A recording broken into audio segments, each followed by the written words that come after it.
Kung nadidepress ka dahil sa pera, okay lang yan. Normal lang yan. Pero sana, huwag kang magpapakamatay dahil lang sa problema mo sa pera. Kung ikaw ay may problema sa pera at utang, huwag mong sasaktan ang iyong sarili dahil lang dyan sa iyong problema. Lalong-lalo na, please, huwag po kayong magpapakamatay dahil lang meron kayong utang at dahil hindi nyo mabayaran ang inyong mga utang. Alam ko po, marami sa inyo, sayid na dahil sa kakaisip sa problema sa pera. Alam ko po, marami sa inyo natetempt, natutukso, malapit na ng magpakamatay dahil sa problema sa pera. Pero bago po kayo gumawa ng masama, alalahanin nyo din po ang mga bagay na ito. Ang pera, kapatid, pwede mong kitain. Pero ang buhay, pag nawala, hindi mo na maibabalik yan. Ang pera, pwede mong mahanap. Pero ang oras, hindi mo pwedeng hanapin yan. Ang pera, pwede mong hingin. Pero ang buhay, pag lumipas na, kahit na paano ka magmakaawa sa Diyos, hindi ibibigay ng Diyos muli sa'yo yan. Isa lang po ang buhay. Minsan lang po tayo mabuhay. Ang pera, huwag mong problemahin kasi pwede naman palitan yan. Pero ang buhay, ang oras, ang panahon, hindi mo na maibabalik yan. Amen? Mga kapatid, hindi po ang pera ang pinakamahalagang bagay dito sa mundo. Tatlo ang pinakamahalagang bagay.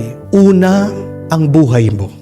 Ang kalusugan mo. Pangalawa, ang oras mo. Time is gold. Time is money. Appreciate your time here on earth. But third and lastly, God, ang Diyos. Siyang pinakakayamanan ng buhay na ito.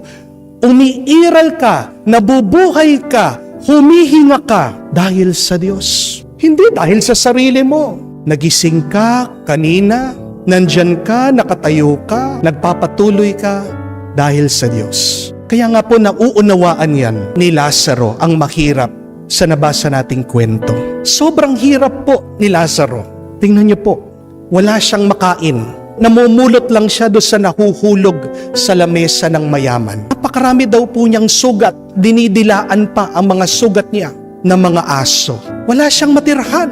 Wala siyang pamilya. Walang nag-aalaga sa kanya. At hindi rin po siya pinapansin ng mayaman. Dinadaan-daanan lang siya. Pero ang tanong, sumuko ba itong mahirap na si Lazaro? Di ba hindi? Nagreklamo ba siya? Di ba hindi? Nag-attempt ba siya ng suicide? Nagpakamatay ba siya? Kahit na hirap siya, kahit na kapos siya, kahit na napakasakit na kanyang pinagdadaanan, umasa pa rin siya sa Diyos. Tingnan niyo po, noong namatay itong mahirap na si Lazaro, saan siya napunta? Sa langit, kasama niya si Abraham. At yan po ang mabuting balita, mga kapatid. Kung naghihirap ka, kung wala kang pera, kung kapos ka, huwag mo kalimutan, mahal na mahal ka pa rin ng Diyos. At ang mga naghihirap dito sa mundo, kung tapat sila sa Diyos, bibigyan sila ng happy ending ng Diyos. Sabihin mo yan sa iyong sarili.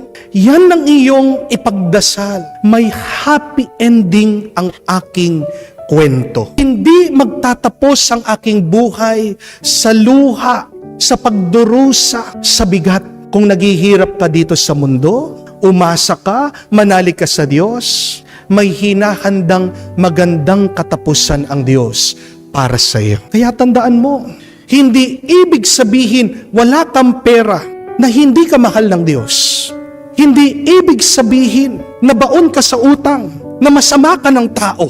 Hindi ibig sabihin na pag wala kang pera, na hindi ka pinagpapala ng Diyos.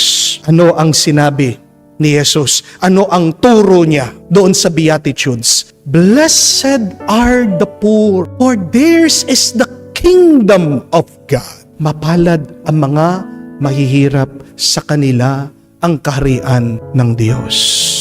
Aanuhin mo ang pera kung nasa iyo naman ang kaharian ng Diyos. Hindi po ba? Kung hindi ka naniniwala sa Diyos, na mahal ka niya. Kung hindi ka umaasa sa Diyos na pinagpapala ka niya, dun ka lang madidepress, dun ka lang malulungkot. Pero gusto ko rin po na maunawaan niyo, hindi po ibig sabihin na mayaman ka na, may ari-arian ka na may kapangyarihan ka, na pinagpapala ka na agad ng Diyos. Bakit? Kasi tandaan niyo po, di ba? Kahit naman po ang demonyo, kaya niya magkaloob ng kayamanan. Kung matatandaan niyo po, ang demonyo, kaya niyang mangako ng kapangyarihan, ng ari-arian. Kaya nga po, kailangan nating suriin kung mabuti pa rin ang iyong pamumuhay. Kasi tingnan niyo po, saan daw napunta ang mayaman? Doon sa impyerno. Bakit naparusahan ng mayaman? Dahil ba mayaman siya? Hindi. Inamin niya na meron siyang kasalanan. Kaya nga nakikiusap siya kay Abraham. Sinabi niya, Abraham, puntahan niyo po ang aking mga kapatid. 5 sila. Para makaiwas sila dito sa impyerno. Para makaiwas sila sa pagkakasala. May kakulangan itong mayaman. At ano ang kasalanan na kanyang ginawa? 2, hindi niya tinulungan itong mahirap. He had the sin of omission. Hindi niya pinansin ang kanyang pangangailangan.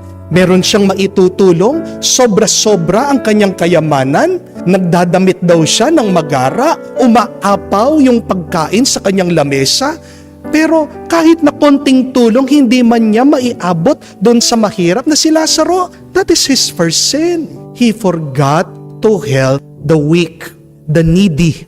Pero pangalawa, hindi siya umasa sa Diyos. Naniwala lang siya, nagtiwala lang siya doon po sa kanyang kayamanan. At ano po ang sinasabi ng unang pagbasa?